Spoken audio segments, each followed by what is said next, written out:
ভারতের প্রত্যাঘাতের ভয়ে কাঁপছে পাকিস্তান।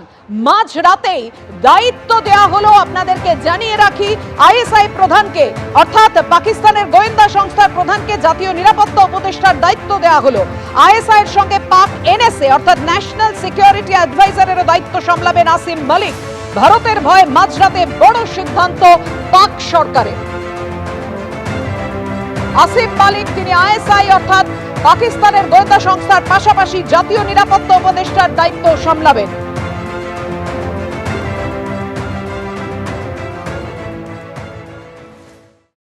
অসীমকে তার জায়গা থেকে অন্য জায়গায় ট্রান্সফার দেবে, তার পেছনে কারণ থাকতে পারে, কিন্তু উৎকণ্ঠিত হওয়ার কোনো কারণ নেই, আমার কোনো কারণ নেই। ইট শোজ যে আইদার ট্রাস্ট ইজ এদের মধ্যে, তারা আইএসআই যারা, তারা কিন্তু যথেষ্টভাবে তারা প্রত্যেকটা ডোসিয়ার বানায়, প্রত্যেকটা অফিসার, পার্টিকুলারলি সিনিয়র অফিসার। তার জন্য এই সিনিয়র অফিসারদের মধ্যে অনেকেই আইএসআই চিফকে কিন্তু ভালো ভালো চোখে দেখে না, বিকজ অফ দ্য রিজন যে তার কাছে অনেক কিছু টপ সিক্রেট এইসব অফিসারদের মধ্যে থাকে। এখন আসছে কেন ওকে করলো?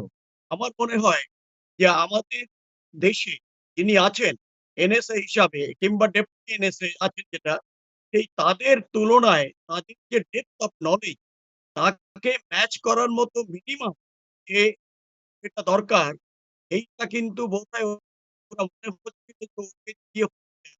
যার ফলে কি হলো যে তারা এই যে এনএসএ করলো, এনএসএ মানে কি আমাদের গ্লোবালের কাউন্টার পার্ট বা তার সঙ্গে যিনি আছেন ডেপুটি এনএসএ তার counter part. Global is a legend, সুতরাং তার সঙ্গে যদি করতে হয় তাকে সেই অনুসারে হতে হবে। গাড়ির শেষ সেখান থেকে কিন্তু এক ঘোড়া ছাড়া আর কোনো জায়গা নেই। তার মানেটা কি? want to reach that place, it will take at least 1 hour plus. সেই জায়গাটায় এই যে সে করেছে, যেভাবে রেকি করেছে, স্থানীয় জনসাধারণের সঙ্গে নিশ্চয়ই তারা যোগাযোগ করেছে এবং তারা যেখানে কাছাকাছি টার্গেটের কাছাকাছি তারা ছিল। পহেলগাঁওয়ে নৃশংস হামলার ঘটনা 9 দিন পর এখনো অন্ধরা জঙ্গিরা। পাকিস্তানকে যে কোনো মুহূর্তে জবাব ভারতের। একেবারে জল স্থল আকাশ পথে প্রস্তুতি সেনা।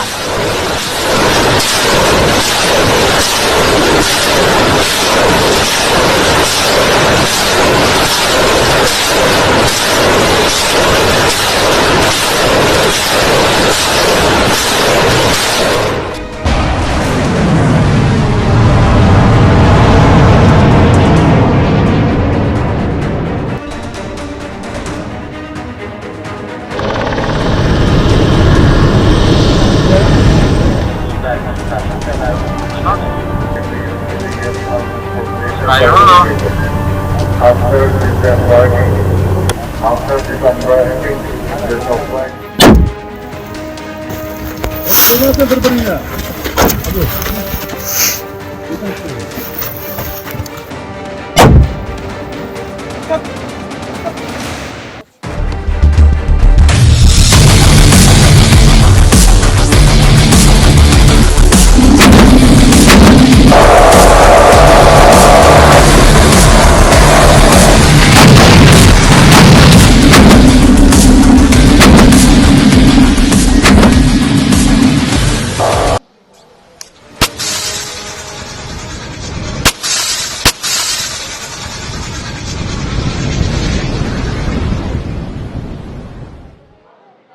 জল স্থল আকাশপথে ভারতের এই শক্তি দেখেই ভয়ে কাঁপছে পাকিস্তান, বুক কাঁপছে পাকিস্তানের। সামরিক শক্তির নিরিখে দেখুন পাকিস্তান কোথায় দাঁড়িয়ে আর ভারত কতটা এগিয়ে।